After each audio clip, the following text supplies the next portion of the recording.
Good morning, good afternoon, good evening. दोस्तों, आप जहां भी हैं, ब्रूटली ऑनेस्ट के इस एपिसोड में आपका बहुत बहुत स्वागत है।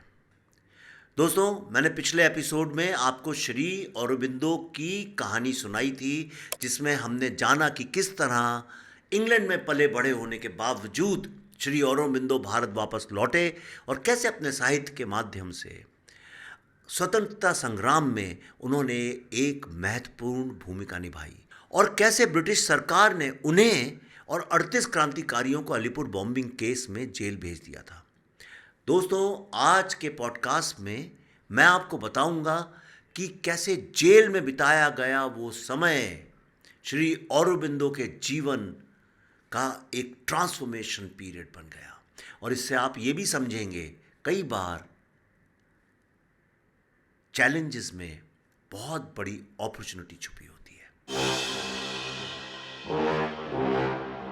जेल की सजा के दौरान जब उनकी अंतरात्मा के माध्यम से ईश्वर ने औरोबिंदो से बात की, तब औरोबिंदो को सेल्फ रियलाइजेशन और स्पिरिचुअल अवेकनिंग का अनुभव हुआ और अंततः उन्हें अपने जीवन का वास्तविक उद्देश्य मिल गया, पर्पस ऑफ लाइफ।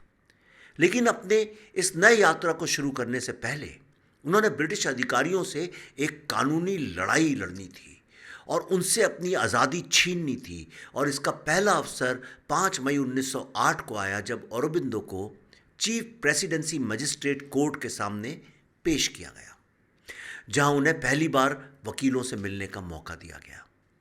औरोबिंदो बताते हैं कि जब उन्हें मजिस्ट्रेट के सामने पेश किया गया था, तब उन्हें अपने अंदर ईश्वर की आवाज़ सुनाई थी, जो उनसे कहती थी, कोट अनकोट, जब तुम्हें जेल में डाला गया तब तुमने मुझसे ये पूछा था ना, आपने मेरी रक्षा क्यों नहीं की? तो अब मजिस्ट्रेट को देखो और अब प्रोसिक्यूटिंग काउंसिल को देखो। जब मैंने देखा तब मुझे मजिस्ट्रेट की जगह वहाँ वासुदेव दिखे। वे नारायण थे जो बेंच पर बैठे थे। जब मैंने प्रोसिक्यूटिंग काउंसिल को देखा तो वहाँ प्रोसिक्यूशन के लिए काउंसिल नहीं, स्वयं श्री कृष्ण बैठे थे और मुस्करा रहे थे। उन्होंने कहा, क्या अभी भी डर लग रहा है? मैं सभी मनुष्यों में हूं और मैं ही अपने कार्यों और उनके शब्दों पर शासन करता हूं। मैं अभी भी तुम्हारी रक्षा कर रहा हूं और इसलिए तुम अपने इस डर को त्याग दो। ये मुकदमा जो तुम्हारे खिलाफ लगा है, इसे तुम मेरे हाथों में छोड़ दो। ये तुम्हारे लिए नहीं है। मैं तुम्हें यह मुकदमे के लिए नहीं लाया था, बल्कि किसी और काम के लिए लाया हूं। ये मुकदमा तो बस मेरे काम का एक जरिया है और कुछ नहीं। दोस्तों, इसके बाद श्री औरोबिंदो ने अपने जीवन का भाग्य श्री कृष्ण के हाथ में सौंप दिया और 18 मई 1908 को emperor versus Aurobindo Ghosh case में अनुशीलन समिति के 38 सदस्यों को अदालत में पेश किया गया और ऐसा लगा कि औरोबिंदो और बाकी सदस्यों के लिए सब कुछ खत्म हो गया है।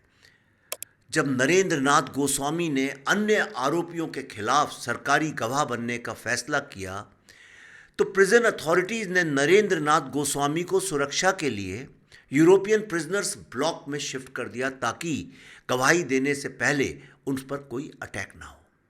लेकिन अनुशीलन समिति ने उसका तोड़ भी निकाल लिया। कन्हैयालाल दत्त और सत्येन बोस को जेल हॉस्पिटल में मरीज के रूप में भर्ती कराया गया। सत्येन ने नरेंद्र को संदेश भेजा कि वो भी क्राउन के गवाह के रूप में पेश होना चाहते हैं। नरेंद्र जब जेल हॉस्पिटल गया, तब नरेंद्र, सत्येन और कन्हैयालाल वरांडा में अकेले में बातचीत करने के लिए बाहर गए, जहां उन्होंने उसे मारने की कोशिश की। नरेंद्र हॉस्पिटल के गेट से बाहर भाग गया। थोड़ी दूर तक पीछा करने के बाद नरेंद्र पर 9 गोलियां चलाई गईं। कन्हैयालाल की एक गोली नरेंद्र की रीढ़ में लगी और वो नाले में गिरकर अपना दम तोड़ दिया। खुदीराम बोस और अन्य क्रांतिकारियों की फांसी के बाद जब जनता में देशभक्ति की लहर तेज हुई, तो औरोबिंदो के मुकदमे के फैसले के दिन को सीक्रेट रखा गया और पूरे कलकत्ता में बहुत कड़ी सुरक्षा लगाई गई। 6 मई 1909 को सेशंस जज चार्ल्स बीचक्रॉफ्ट, जो इंग्लैंड में इंडियन सिविल सर्विस एग्जामिनेशंस के दौरान औरोबिंदो से नीचे रैंक में आए थे, उन्होंने भारी सुरक्षा के बीच अपना निर्णय सुनाया और अपने निर्णय में बारिन घोष और उलस्कर दत्त को शुरू में मौत की सज़ा सुनाई, जिसे बाद में घटाकर उम्र कैद कर दिया गया। 13 लोगों को उम्र कैद की सज़ा मिली और 6 को 1 से 10 साल तक की जेल हुई। बाकी 16 को बरी कर दिया गया, हालांकि 2 पहले से दोषी ठहराए जाने के कारण जेल में ही रहे। श्री अरबिंदो का फैसला आखिरी में आया। चार्ल्स बीचक्रॉफ्ट ने उनका फैसला सुनाते हुए कहा, आप में सबसे महत्वपूर्ण आरोपी अरबिंदो घोष के मामले पर आता हूँ। मुद्दा यह है कि क्या उनके लेख और भाषण, जो अपने आप में सिर्फ देश के विकास की बात करते हैं, इस मामले में उनके खिलाफ साबित हुए तथ्यों के साथ मिलकर ये दिखाते हैं कि वे इस साजिश के हिस्सा थे। लेकिन तमाम सबूतों को ध्यान में रखते हुए मेरी राय ये है कि ये सबूत पर्याप्त नहीं है और उन्हें इतने गंभीर आरोप में दोषी ठहराना उचित ना होगा। और इस प्रकार 1 साल बाद मई 1909 को श्री अरबिंदो को बाइज्जत बरी कर दिया गया। जेल से रिहा होने के बाद श्री अरबिंदो ने पाया कि उनका ऑर्गेनाइजेशन टूट चुका था और सारे लीडर्स जेल में कैद या डिपोर्टेशन के कारण बिखर चुके थे। 1 साल तक वे अकेले ही इसे रिवाइव करने में लगे रहे और उन्होंने 2 पत्रिकाएं भी शुरू की, इंग्लिश में कर्मयोगिन और बंगाली में धर्म। लेकिन जल्द ही उन्हें यह महसूस हो गया कि देश अभी उनकी राह पर चलने के लिए तैयार नहीं है।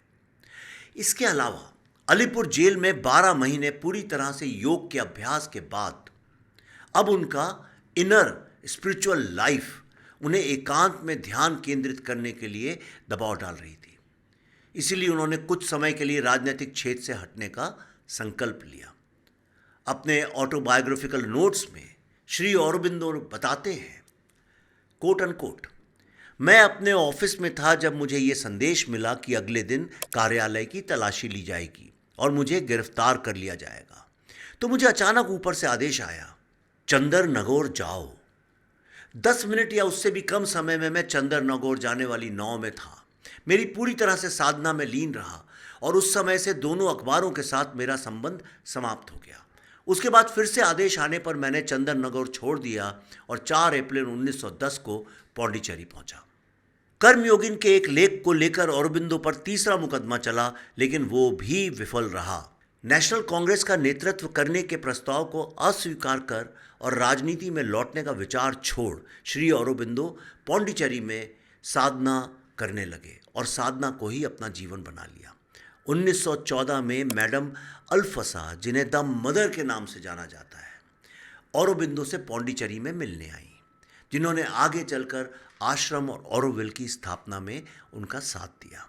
दोस्तों, 1914 में 4 साल तक मौन योग करने के बाद उन्होंने फिलोसॉफिकल मंथली आर्या का पब्लिकेशन शुरू किया, जिसमें एक life divine, the synthesis of yoga, essays on the Gita, the Isha Upanishad जैसे महान ग्रंथ शामिल थे। इनमें उनके इनर नॉलेज का बहुत बड़ा हिस्सा शामिल था, जो श्री अरबिंदो को योग के अभ्यास के दौरान प्राप्त हुआ था।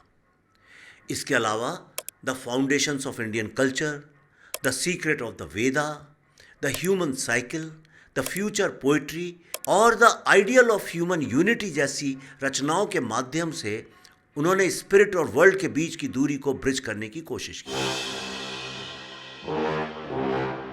दोस्तों, ये स्वाभाविक था, या ऐसा कह सकते हैं कि भाग्य में लिखा था कि एक बार फिर इस पृथ्वी पर गुरुदेव और श्री अरबिंदो एक दूसरे से मिले।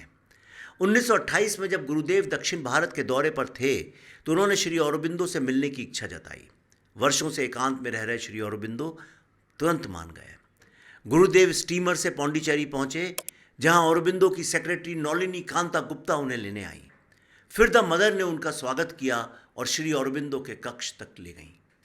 गुरुदेव ने श्री अरबिंदो से मुलाकात के अपने एक्सपीरियंस को एक इंटरव्यू में बताया है, जो कुछ समय बाद कलकत्ता के मॉडर्न रिव्यू में पब्लिश हुआ। वो बताते हैं, बहुत दिनों से मेरी तीव्र इच्छा थी अरबिंदो से मिलने की। ये इच्छा अब पूरी हुई है। पहली नज़र में ही मैं समझ गया कि वे आत्मा की खोज कर रहे थे और अब वे उसे प्राप्त कर चुके हैं। और इस लंबी समय की प्रक्रिया के माध्यम से उनके भीतर प्रेरणा की एक मौन शक्ति जमा हो गई है। उनका चेहरा एक आंतरिक प्रकाश से चमक रहा था। मैंने उनसे कहा, आपके पास वचन है और हम इसे आपसे स्वीकार करने की प्रतीक्षा कर रहे हैं। भारत आपकी आवाज़ सुनने के ज़रिए दुनिया से कहेगा, मेरी बात सुनो। वर्षों पहले मैंने औरबिंदो को उनके शुरुआती वीर युवा अवस्था के माहौल में देखा था और मैंने उनके लिए गीत गाया था। औरबिंदो, रविंद्रनाथ का नमस्कार स्वीकार करो। आज मैंने उन्हें ज्ञान की समृद्धि के गहरे वातावरण में देखा और फिर से मौन होकर उनके लिए गाया, औरबिंदो, रविंद्रनाथ का नमस्कार स्वीकार करो। दोस्तों, श्री औरबिंदो मानते थे कि मानव जाति एवोल्यूशन का फाइनल स्टेज नहीं, बल्कि एनिमल इंस्टिंक्ट और डिवाइन कॉन्शियसनेस के बीच की कड़ी का एक ट्रांजिशनल बीइंग है। वे मानते थे कि इंसानों में सेल्फ अवेयरनेस की क्षमता होने की वजह से वे अपने स्पिरिचुअल एवोल्यूशन में एक्टिवली पार्टिसिपेट करने के योग्य हैं। इसी उद्देश्य से उन्होंने इंटीग्रल योगा डेवलप किया, जो ट्रेडिशनल योगा के कोर एलिमेंट्स को एक साथ जोड़कर जीवन और आत्मा के बीच संतुलन बनता है। श्री औरोबिंदो के अनुसार ये संसार कोई इल्यूजन नहीं है, बल्कि एक स्पिरिचुअल एवोल्यूशन का स्टेज है, जहाँ डिवाइन कॉन्शियसनेस इस मटेरियल वर्ल्ड में धीरे धीरे मैनिफेस्ट हो रही है।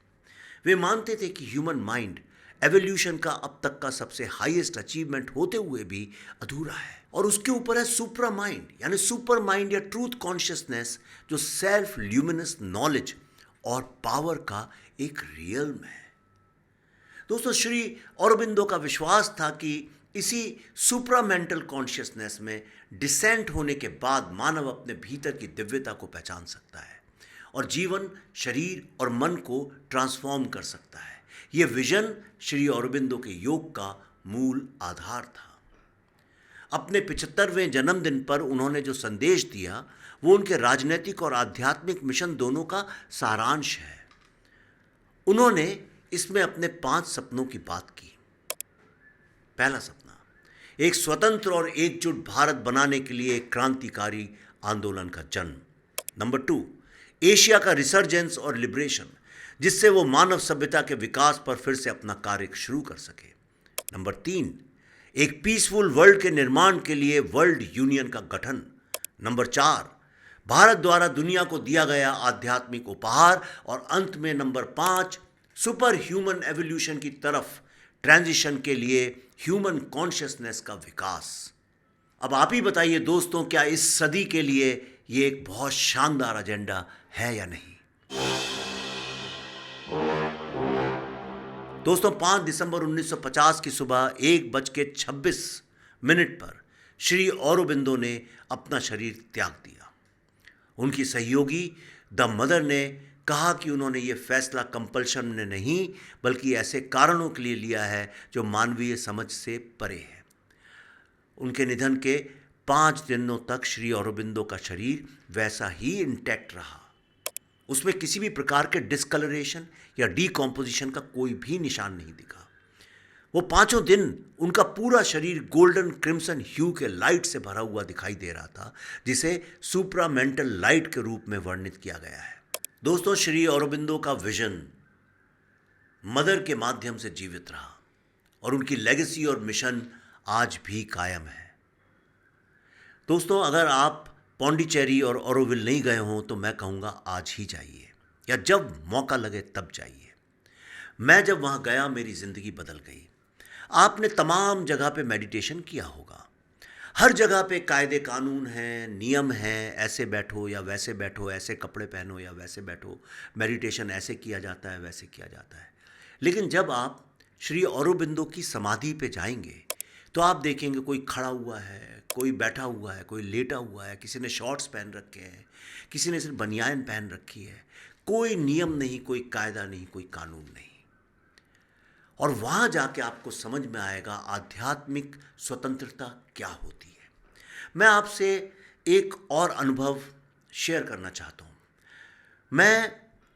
मुझे जब ऊपर जहाँ श्री औरोबिंदो बैठा करते थे उस कमरे में ले जाया गया, उनकी कुर्सी के पास। मैं वहाँ पे 5 मिनट तक बैठा और उन 5 मिनट ने मेरी ज़िंदगी बदल दी।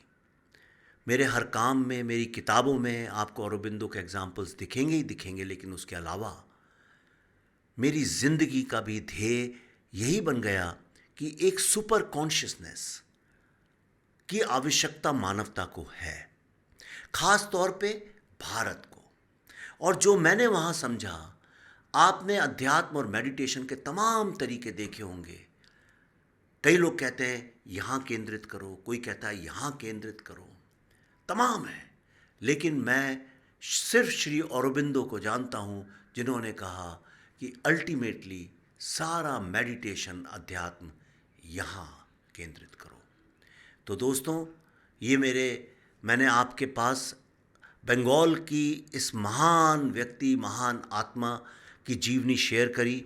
पर आप खुद पढ़िए, इनकी किताबें बहुत सस्ती, बहुत पौंडीचेरी में शब्द नाम का एक स्टोर है, वहाँ से आसानी से मिल जाती हैं।